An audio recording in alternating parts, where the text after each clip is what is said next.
Studi kasus 3, forecasting harga saham. Tujuan penelitian ini adalah memprediksi harga saham pada hari berikutnya atau H-1. Karena menggunakan data historis yang berurutan berdasarkan waktu, maka digunakan metode forecasting. Librarinya menggunakan Pandas untuk membaca data saham, ada NumPy untuk proses windowing, lalu Matplotlib untuk visualisasi hasil forecasting, serta Skitlearn untuk membangun model linear regression. Lalu ada juga metrik untuk menghitung MAE, MSE, RMSE, dan R pangkat 2-nya. Dataset terdiri dari date, open, high, low, close, dan volume.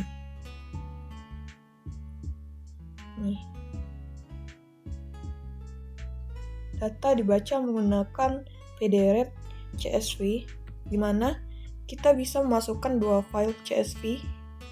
Ini adalah yang sudah saya masukkan, data BCA dan BRI. Ini ada DF sort values untuk mengurutkan data,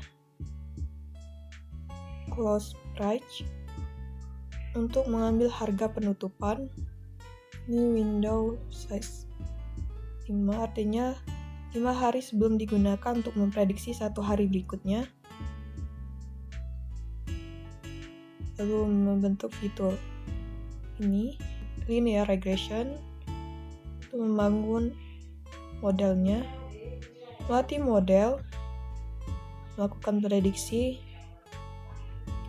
Nah, lalu evaluasi menggunakan mean absolute error untuk menghasilkan MAE, MSE, RMSE, dan R pangkat 2.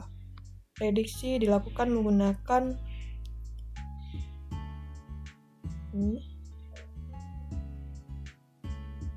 sehingga diperoleh estimasi harga saham untuk 1 hari berikutnya. Simpan hasil, grafiknya, kita perbandingan, membandingkan hasil. Nah, ini adalah hasilnya. Jumlah data 2798. Hasil evaluasinya ada MAE sama dengan 100.7802, MSE 17.965.6442, RMSE 138.036, R pangkat 2-nya 0.9795. Prediksi saham H-1.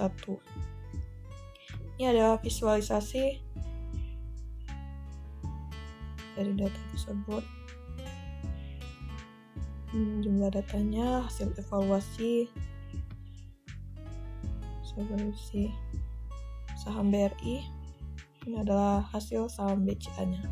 Kesimpulan, dari 3 studi kasus data mining yang telah dibahas dapat disimpulkan bahwa setiap permasalahan memiliki tujuan analisis yang berbeda, sehingga membutuhkan metode data mining yang berbeda pula. Studi kasus yang pertama yaitu estimasi hasil panen kopi menggunakan regresi linear sederhana untuk mengestimasi hasil panen kopi berdasarkan curah hujan tahunan. Hasil penelitian ini menunjukkan bahwa model regresi mampu mempelajari hubungan antara curah hujan dan produksi kopi, sehingga dapat digunakan untuk memperkirakan hasil panen di masa yang mendatang. Manfaat yang diperoleh yaitu membantu petani dan pemerintah daerah dalam merencanakan produksi, penyimpanan, dan distribusi hasil panen secara lebih efektif dan berbasis data. Lalu untuk studi kasus 2, yaitu klasifikasi resiko penyakit kronis menggunakan algoritma Decision Tree dan Naive Bayes. Pada studi kasus kedua, metode klasifikasi digunakan untuk mengelompokkan masyarakat ke dalam kategori risiko rendah atau risiko tinggi terhadap penyakit kronis. Algoritma Decision Tree memberikan hasil yang mudah dipahami karena menghasilkan pohon keputusan yang menunjukkan faktor-faktor risiko utama. Sedangkan Naive Bayes memberikan klasifikasi berbeda berdasarkan pendekatan probabilitas. Hasil klasifikasi ini dapat membantu pemerintah daerah menentukan prioritas penerima bantuan kesehatan secara lebih tepat sasaran dan objektif.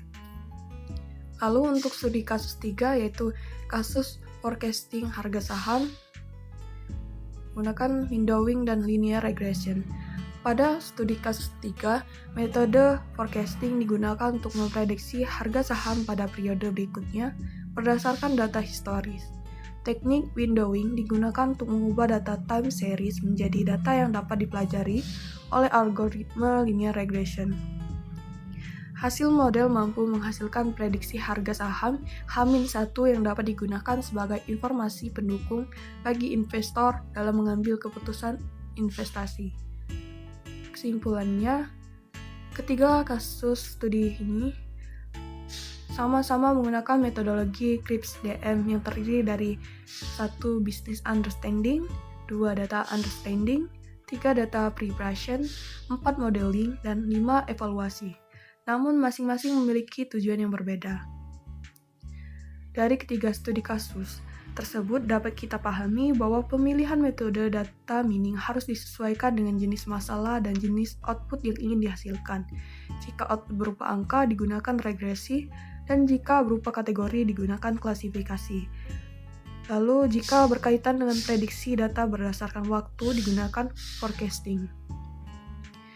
Melalui 3 studi kasus ini, saya memahami bahwa data mining tidak hanya digunakan untuk mengelola data, tetapi juga membantu pengambilan keputusan yang lebih akurat di berbagai bidang, seperti pertanian, kesehatan, dan keuangan.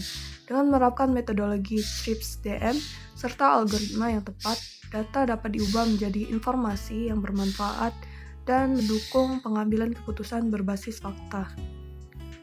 Baik, itu saja yang bisa saya sampaikan. Lebih dan kurangnya mohon maaf. Terima kasih sudah menonton. Saya akhiri. Wassalamualaikum warahmatullahi wabarakatuh. Audio Jungle.